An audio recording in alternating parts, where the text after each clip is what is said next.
에스겔 36장 1절에서 15절까지 말씀입니다. 에스겔 36장 1절에서 15절까지 말씀을 함께 읽겠습니다. 너 사람아, 너는 이스라엘의 산들에게 이렇게 예언하여 일러라.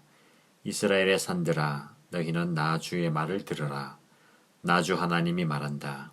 너희의 원수가 너희를 차지할 생각을 하면서 옛적부터 있던 고지대가 이제 자기들의 소유가 되었다고 좋아한다. 너는 이스라엘의 산들에게 이렇게 예언하여 일러라.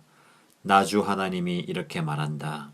그 원수들이 너희를 황폐하게 만들었고 사방에서 너희를 삼켜버려서 너희가 다른 민족의 소유가 되었으므로 너희가 사람들의 입에 오르내리며 조롱거리가 되었다. 그러므로 너희 이스라엘의 산들아, 너희는 나 주 하나님의 말을 들어라. 나 주 하나님이 말한다. 산과 언덕에게, 시냇물과 골짜기에게, 황폐해진 황무지에게, 그리고 사방에 남아있는 성읍들, 곧 다른 민족들이 약탈하여 조롱거리가 된 버림받은 성읍들에게 말한다. 나 주 하나님이 이렇게 말한다. 진실로 내가 나의 맹렬한 질투를 그대로 쏟아서 남아있는 이방 민족들과 에돔 온 땅을 쳐서 말한다. 그들은 내 땅을 자기들의 소유로 만들면서 기뻐하였고 내 땅의 주민을 멸시하면서 내쫓고 내 땅의 목초지를 약탈하고 차지하였다. 그러므로 너는 이스라엘 땅을 두고 예언하고 산과 언덕에게 시냇물과 골짜기에게 전하여라. 나 주 하나님이 이렇게 말한다. 너희가 뭇 민족에게 수치를 당하였기 때문에 내가 질투와 분노를 그대로 쏟으면서 말한다. 그러므로 나 주 하나님이 이렇게 말한다. 내가 직접 내 손을 들고 맹세하였다. 진실로 너희의 사방에 있는 이방 민족들이 스스로 수치를 당하게 될 것이다. 내 백성 이스라엘이 곧 고국으로 돌아올 터이니 너희 이스라엘의 산들아, 너희는 내 백성을 위하여 나뭇가지를 내어 뻗고 열매를 맺어라. 내가 너희의 편을 들겠다. 내가 너희에게로 얼굴을 돌리면 사람들이 너희 산악지대를 갈아서 씨를 뿌릴 것이다. 그리고 내가 너희 이스라엘 족속의 인구가 늘게 하여 성읍들에 사람이 다시 살고 폐허를 다시 건설할 것이다. 내가 너희 산들 위에 사람과 짐승을 많게 하여 그들의 숫자가 많아지고 번창할 것이다. 산들아, 내가 너희를 예전처럼 사람들이 살도록 하고 전보다 더 좋아지게 해주겠다. 그때야 비로소 너희는 내가 주인 줄 알 것이다. 내가 너희 산들 위에 사람들이 곧 내 백성 이스라엘이 다시 다니게 하겠다. 그들이 너희를 차지하고 너희는 그들의 소유가 될 것이다. 너희는 내 백성 이스라엘이 또 다시 자식을 빼앗기지 않게 할 것이다. 나 주 하나님이 이렇게 말한다. 사람들이 너를 두고 사람을 삼키는 땅이요, 제 백성에게서 자식을 빼앗아 간 땅이라고 말하지만 내가 다시는 사람을 삼키지 않고 다시는 내 백성에게서 자식을 빼앗아 가지 않을 것이다. 나 주 하나님의 말이다. 내가 다시는 이방 나라들이 너를 비웃지 못하게 하며 뭇 민족이 다시는 너를 조롱하지 못하게 하겠다. 너도 다시는 내 백성을 넘어지게 하지 않을 것이다. 나 주 하나님의 말이다. 아멘. 어제 우리는 35장을 통해서 세일산, 즉 에돔에 관한 하나님의 심판 예언을 살펴보았습니다. 에돔은 야곱의 형 에서의 후손입니다. 그들은 자기 조상인 에서가 이삭의 장자인데도 그 장자권을 누리지 못한 것에 대하여 이스라엘을 향해 불만이 있었습니다. 그래서 그들은 바벨론 제국을 도와서 유다 백성들을 살육하는 데 동참하였고 이스라엘 땅을 탐내었고 하나님을 조롱하기까지 했습니다. 그런 에돔을 하나님은 심판하시겠다라고 말씀하셨습니다. 반면에 오늘 36장 1절에서 15절 말씀을 보면 산의 회복에 대해서 말씀하십니다. 여기서 산은 이스라엘의 땅을 나타내는 또 다른 표현입니다. 2절과 3절 말씀을 보시겠습니다. 나 주 하나님이 말한다. 너희의 원수가 너희를 차지할 생각을 하면서 옛적부터 있던 고지대가 이제 자기들의 소유가 되었다고 좋아한다. 너는 이스라엘 산들에게 이렇게 예언하여 일러라. 나 주 하나님이 이렇게 말한다. 그 원수들이 너희를 황폐하게 만들었고 사방에서 너희를 삼켜버려서 너희가 다른 민족의 소유가 되었으므로 너희가 사람들의 입에 오르내리며 조롱거리가 되었다. 원수들인 이방인들이 옛적부터 있던 고지대가 이제 자신들의 소유가 되었다라면서 기뻐한다라고 말합니다. 고지대에 위치한 예루살렘을 비롯한 가나안 땅, 즉 이스라엘을 의미합니다. 유다의 백성들은 하나님께서 이스라엘 땅을 자신들에게 영원히 주셨다고 굳게 믿고 있었습니다. 그리고 성전이 있는 예루살렘은 그 어떤 대적도 감히 점령하지 못하도록 하나님께서 지켜주실 것이다 라고 확신했습니다. 그러나 하나님께서는 에스겔 선지자로 하여금 유다 백성들이 가지고 있는 그 생각은 바로 틀렸다라고 전하라 라고 말씀하십니다. 유다가 얼마나 처참한 상황이 될지를 4개의 구문으로 잘 표현합니다. 너희를 황폐하게 만들었다. 사방에서 너희를 삼켜버렸다. 너희가 다른 민족의 소유가 되었다. 너희가 사람들의 입에 오르내리며 조롱거리가 되었다. 입니다. 이 4가지 표현은 모두 굉장히 심각한 내용입니다. 한 가지만 해도 처참한 상황인데 엎친 데 덮친 격으로 당하게 되는 고난과 참상은 몹시도 고통스럽게 될 것이다 라고 말씀하십니다. 이방인들이 이스라엘 땅을 빼앗고 즐거워할 때에 하나님은 이렇게 말씀하십니다. 5절 말씀 보시면 진실로 내가 나의 맹렬한 질투를 그대로 쏟아서 남아있는 이방 민족들과 에돔 온 땅을 쳐서 말한다. 그들은 내 땅을 자기들의 소유로 만들면서 기뻐하였고 내 땅의 주민을 멸시하면서 내쫓고 내 땅의 목초지를 약탈하고 차지하였다. 하나님께서는 이스라엘 땅을 빼앗는 이방인들에게 나의 맹렬한 질투, 나의 질투의 불을 발하신다라고 말씀하십니다. 여기서 질투는 상대에 대한 애정이 없으면 일어나지 않는 감정입니다. 상대에 대해서 애정이 깊을수록 질투도 커지지요. 만약 누군가가 나의 배우자에게 어떤 해를 간다면 참을 수가 없을 것입니다. 나의 배우자에게 간 해는 곧 나에게 해를 가는 것과 동일한 의미이기 때문입니다. 이방인들이 이스라엘 땅을 빼앗고 노략질을 했는데 하나님께서는 내 땅을 빼앗아 노략질했다라고 말씀하십니다. 하나님께서는 하나님의 백성에게 해를 가는 것은 곧 하나님께 해를 가는 것이라고 여기십니다. 사도 바울이 회심하기 이전에 살기가 등등해서 대제사장의 공문을 받아서 다메섹까지 가서 그리스도인들을 잡아오려고 했습니다. 그때에 부활하신 예수님께서는 그에게 나타나셔서 말씀하십니다. 사울아, 사울아, 내가 어찌하여 나를 박해하느냐? 놀란 사울이 되묻습니다. 주여, 누구십니까? 예수님께서 다시 말씀하십니다. 나는 너가 박해하는 예수다. 사울은 예수님을 박해하기는커녕 이전에 예수님을 한 번도 만나본 적이 없었습니다. 그럼에도 어찌하여 나를 박해하느냐라고 주님은 물으셨습니다.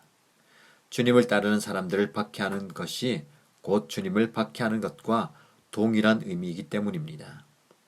7절 말씀을 계속해서 보시죠. 그러므로 나 주 하나님이 이렇게 말한다. 내가 직접 내 손을 들고 맹세하였다. 진실로 너희의 사방에 있는 이방 민족들이 스스로 수치를 당하게 될 것이다. 이 말씀에서 가장 강조되는 단어는 내가입니다. 히브리어와 헬라어는 주어가 대명사일 때는 동사에 기본적으로 주어가 포함되어 있기 때문에 따로 주어를 함께 적지 않습니다.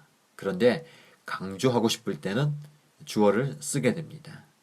여기 이 문장에서 주어가 쓰였는데 하나님께서 맹세하시기를 이스라엘 땅을 점령하고 노력한 이방인들을 반드시 수치를 당하게 하시겠다. 그가 바로 하나님이다라는 하나님의 의지를 표현하시는 문장입니다.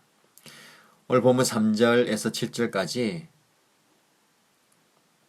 말씀을 보시면 그러므로라는 단어로 시작합니다.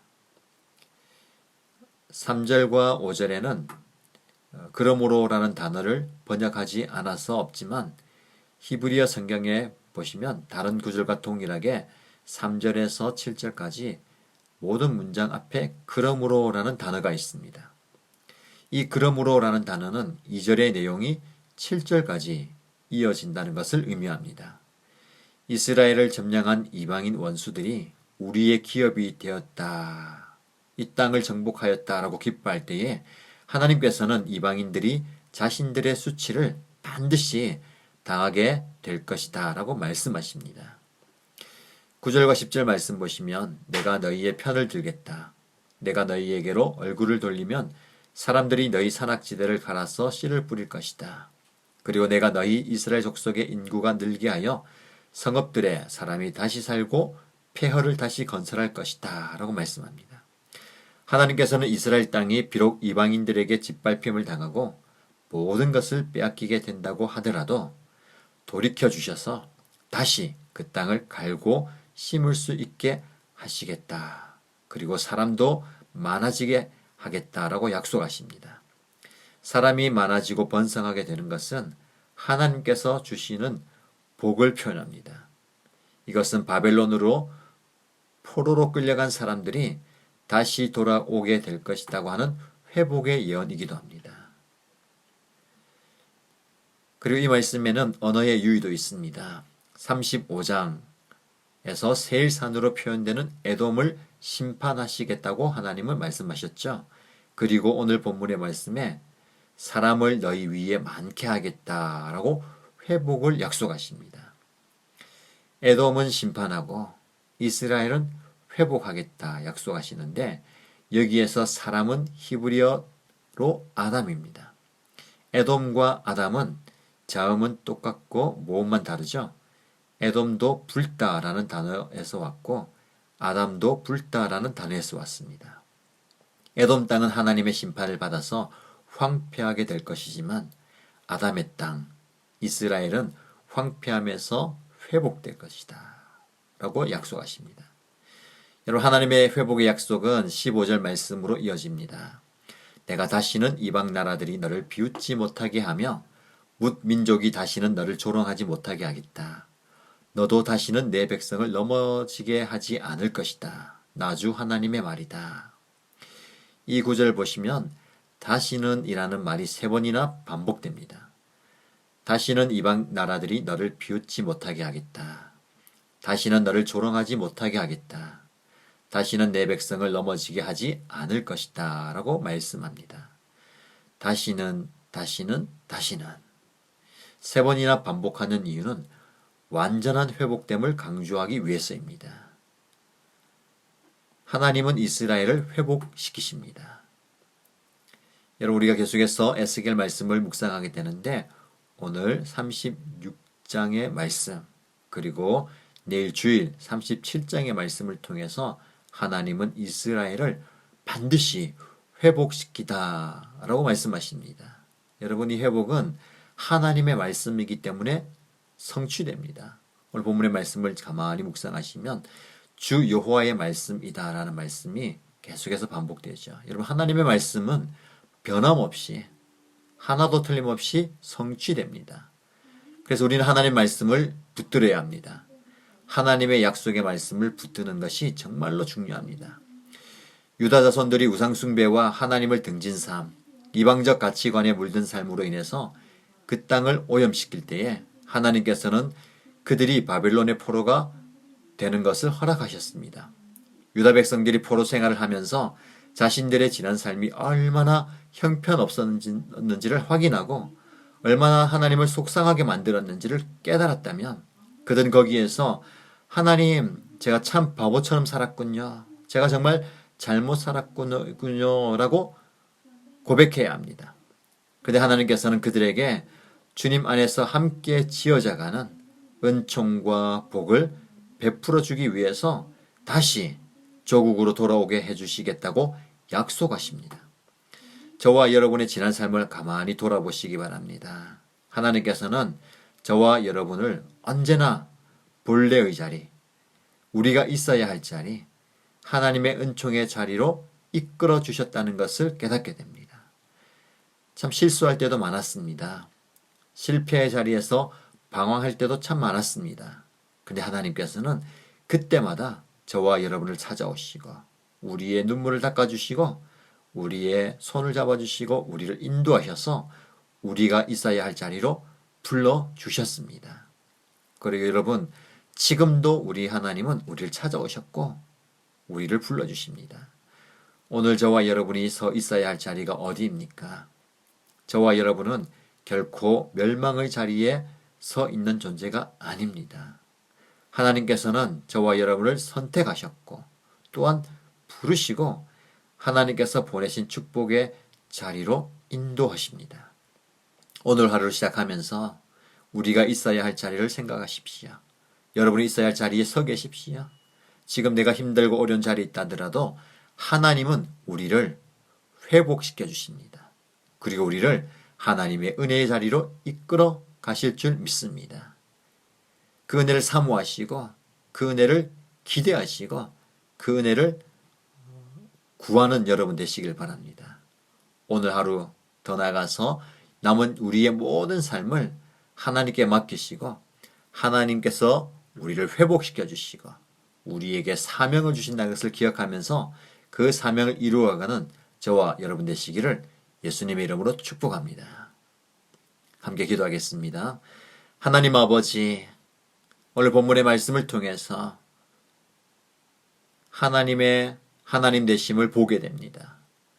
그리고 하나님 앞에 우리의 연약함을 보게 됩니다. 유다 백성들이 하나님의 백성이라고 하면서도 하나님을 하나님으로 섬기지 아니하고 우상을 숭배하고 하나님의 말씀이 아니라 이방인의 가치관을 따라서 살았음을 보게 됩니다.